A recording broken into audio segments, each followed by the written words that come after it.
My Hero Vigilantes Episode 7 began with Koichi at school. Although he's a vigilante in his free time, Koichi's main focus is supposed to be college. After all, that's why he moved to Naruhata in the first place. But while he was improving in the streets, he was falling behind on his studies. At this point, he's been the crawler for months. So the problem was only growing. Really, it's a good thing Koichi's social life is as bad as it is. He was already having a hard time balancing school, hero work, and that convenience store job of his. On that note, from this point on, at least in the manga, Koichi's job never really comes up again. And after the events of this episode, pretty much the same thing goes for his college situation. But while nothing really came from his work as a clerk, Koichi's time as a student acquainted him with Makoto. She presents herself as an insightful and shrewd upperclassman. But as it turns out, on the inside, Makoto is surprisingly obsessive. There were many seats in the cafeteria, but she sat next to Koichi. She politely asked for permission to do so, and quickly pointed out that he's been on the same page for a while. That implies that she was watching him for a while. Mind you, this is a textbook he's studying from. You'd hardly expect speedy page turning from something like that compared to a novel or manga. And that textbook of his happens to be written by her professor. Although, in the manga version, Koichi was the one who said that his professor was the author. And I'd say I prefer the anime's decision on this one. Makoto suggested that he copy the notes of a senior student in one of his study groups, knowing damn well that he wasn't in any groups. Once Koichi admitted to being a loner, Makoto offered to help him herself. She totally sold him. The whole time, she knew exactly who he was, his reputation on campus, and even his major. And the way they made Creeper Koichi look was just so messed up. I was laughing about this for a good while. Once Makoto decided that Koichi's neighborhood insight would be useful to her goals, she was quick to take advantage. Now, mind you, it wasn't nefarious, but I do think this is a very fascinating encapsulation of her character and a great introduction.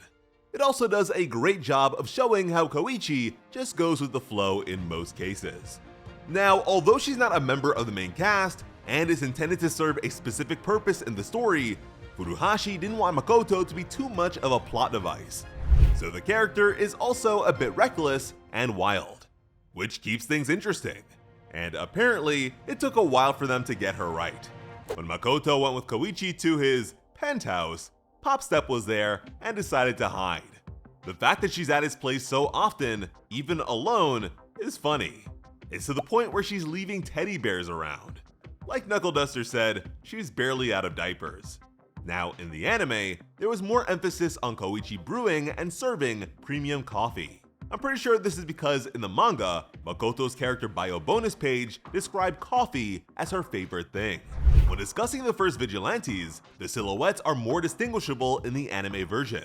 Now, two of them even have these circular glasses. There was also a close-up of their side profiles that we've never seen before. And what's especially crazy about this is that one of them looks a lot like All Might.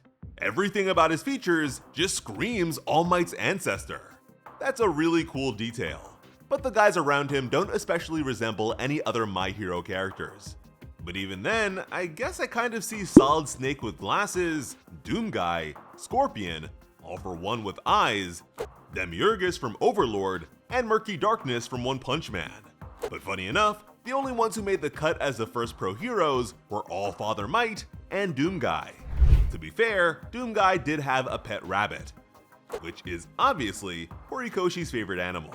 There are plenty of fun facts about early quirk regulation in this episode.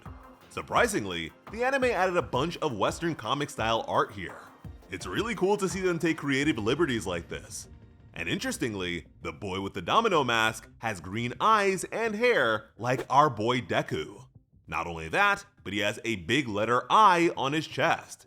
I for Izuku. The older hero behind him sort of looks like Iron All Might. Even his helmet has two upward points like All Might's signature look. Then, of course, it wouldn't be an anime depiction of Americans without a bunch of people with blonde hair and blue eyes. So we have this random trio out of costume, then suited up. Although learning all of this was really exciting to me when I first read it, in the manga, it was really just a wall of text. Back at her home, we see Makoto removing her green contacts. Her eyes actually don't have pupils and are pretty bland. And this scene was taken from the cover of chapter 13. So technically, it should happen a bit later in the episode. But in this case, I think the sequential adjustment was great. In the manga, we see Makoto in the morning as she's putting on her contacts, instead of how she takes them off in the anime. The anime version makes the change a lot more noticeable. Just having the lens case in the shot didn't convey the point well enough in the manga. And by making this simple adjustment, they were able to draw greater emphasis to the familiar resemblance between Makoto and her brother. And with that, we have another example of Makoto's underhanded approach to getting what she wants. First, she asked her brother for insider information about heroes and villains, something she knew he'd refuse to discuss. Her real objective was to keep him talking. From there, she asked him to get her an interview with a famous hero, which was another thing she knew he wouldn't agree to. She even got close to him to push his buttons even further to provoke a strong response. And finally, she asked her real question. Does he have any connections to All Might? And as it just so happens, Truth Man is All Might's best friend. But that's kept a secret for safety reasons. Makoto shares the same investigative knack as her brother, so it makes sense that she would have her suspicions. But now Masa knew what she was doing, which is why instead of saying anything, he tapped her arm. She was planning on using her quirk to discern the truth. But on the other hand, what the two didn't share was the same ideological outlook when it came to heroes and villains. Now Masa knew that he didn't stand a chance against her in a battle of words, so he didn't even bother. In the end, the most she could promise him was that she wouldn't get caught. Yeah, clearly All For One wasn't doing his job right because he could have easily turned this girl into a villain.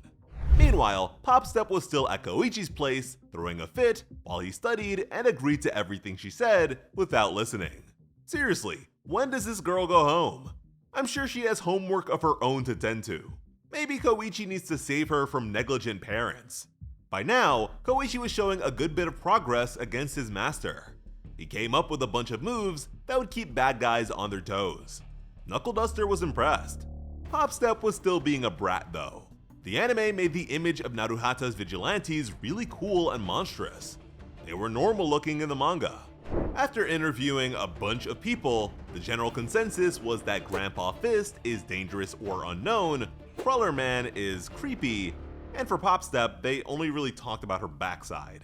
After that, Makoto's laptop was stolen by a soccer-dribbling, penguin-faced thief. His quirk is soccer, and there's no explanation for it. So I assume he's just superhumanly good at soccer. The joke is that his quirk can hardly even be called a quirk and has nothing to do with the task at hand. But I've seen Blue Lock, so I know how crazy this quirk can be with proper training. But really, why isn't this guy a professional player instead of being a street thief? Maybe a natural compulsion to steal the ball has become a desire to steal in general. There's definitely a backstory there that we will never know. But even though he's a super minor character that we will never see again, he actually went through many redesigns. The problem was that he just looked like an old man who was really good at soccer, which would be hilarious for something like One Punch Man, but wasn't the best fit here. So they decided to make him a penguin and gave him penguin-style shoes.